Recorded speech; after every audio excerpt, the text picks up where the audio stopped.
आज 5 वर्षापासून घरी आहे. त्यांना पगार नाही, काहीच नाही.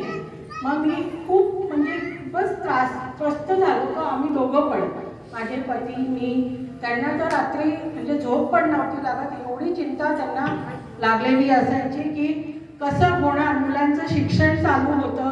माझी मुलगी त्यावेळेला पुण्याला शिकत होती, नुकतीच गेली होती आणि मुलगा पण त्यावेळेला 12वीला होता. मग आम्हाला खूप चिंता लागून गेली की काय करायचं आता, पैशाचं कसं करायचं. जवळचे जे पैसे साठवले होते आम्ही त्याच्या भरोशावरच आमचं चालू होतं. मग मी इतकी त्रस्त झाली होती की मी सगळ्यांकडे जायची की मला काहीतरी उपाय सांगा. मी या भविष्यवाल्याकडे त्या भविष्यवाल्याकडे पत्रिका दाखवायला जायची, सगळंच करायचे. इवन मी माझ्या नंदेने मला नरेंद्र महाराजांचं सांगितलं, ते पण मी केलं. मी महादेवाचे 3-4 महिने जे काही होते उपाय ते पण केले, सगळं केलं. पण मला कुठूनही काहीही म्हणजे फायदा झालाच नाही. मग मी आपल्या केंद्रात वज्रेताई आहे, त्यांचे आमचे खूप घनिष्ठ संबंध आहे आज 22 वर्षापासून. मी एक दिवस त्यांच्याकडे गेली आणि त्यावेळेला त्या शाळेत होत्या आणि त्यांची सून घरी होती. मी तिला म्हटलं, अगं स्वाती, अक्षरशः रडकुंडीला येऊन गेली होती मी. अगं म्हटलं स्वाती, मला असं काहीतरी सांग म्हटलं की जेणेकरून म्हणजे माझं डिप्रेशन आणि काकांचं डिप्रेशन कमी होईल. मग त्यावेळेला तिने मला या केंद्राचं सांगितलं. म्हणे काकू असं असं आहे म्हणे, तुम्ही कराल का म्हणे. तर मी म्हटलं ठीक आहे म्हटलं, चालेल म्हटलं मला.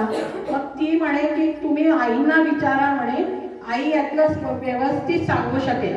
मग मी वज्रेताईंना भेटली, त्यांना विचारलं मी, तर त्यांनी मला दादांबद्दल सांगितलं, केंद्राबद्दलही सांगितलं. पण मग मी त्यांच्या मागे लागली की आपण केंद्रात जाऊ म्हणून. पण ते काय, माझा योग आलेला नव्हता, स्वामींनी मला बोलवलेलं नव्हतं. त्यामुळे त्यांनी मला केंद्रात आणायला 1-1.25 महिना लागला. त्याच्यानंतर मी दादांना भेटली, मी त्यांना माझी सर्व परिस्थिती सांगितली. तर दादा म्हणाले की होईल, तुमचं काम होईल. पण मी सांगते, मला या केंद्रात जेव्हापासून मी यायला लागली तेव्हापासून आमची जी अडचण होती पैशाची, ती आमची बरेच प्रमाणात कमी झाली. आम्ही जो घर खर्च भागवत होतो तो आमचा अजूनही व्यवस्थित चालू आहे आणि अजूनही म्हणजे आम्ही बरंच काही करून राहिलेलो आहे. हे केवळ स्वामी महाराजांच्या कृपेने. जेव्हापासून त्यांची सेवा मी घेतली आहे, माझ्या मिस्टरांनी घेतलेली आहे आणि जेव्हापासून स्वामींचा फोटो आमच्या घरी आलेला आहे तेव्हापासून आम्हाला पैशाचं कमी होतच नाही आहे. म्हणजे आमचं व्यवस्थित सगळं चाललेलं आहे. आणि त्याच्यानंतर दुसरा अनुभव असा की माझी मुलगी जी लग्नाची होती, तिला आम्ही बरेच पोरं दाखवत होतो. ते काही थोडे प्रॉब्लेम होते, पण मग ती लग्नाला नाहीच म्हणत होती. ती म्हणत होती की मला 3 वर्ष लग्न करायचं नाही आहे. मग आम्ही तेव्हाही खूप, कारण वय झालेलं होतं त्याच्यामुळे मला खूप चिंता लागून गेली होती. मग मी एक दिवस दादांना सांगितलं, म्हटलं दादा असं असं आहे, ती लग्नाला नाही म्हणत आहे, ती पण खूप डिप्रेशनमध्ये आहे म्हटलं आणि मी पण डिप्रेशनमध्ये आहे. तर दादांनी मला सांगितलं, तुम्ही काही चिंता करू नका, 3 महिने तुम्हाला त्रास आहे, 3 महिन्यानंतर तुमच्या मुलीचं लग्न जमेल.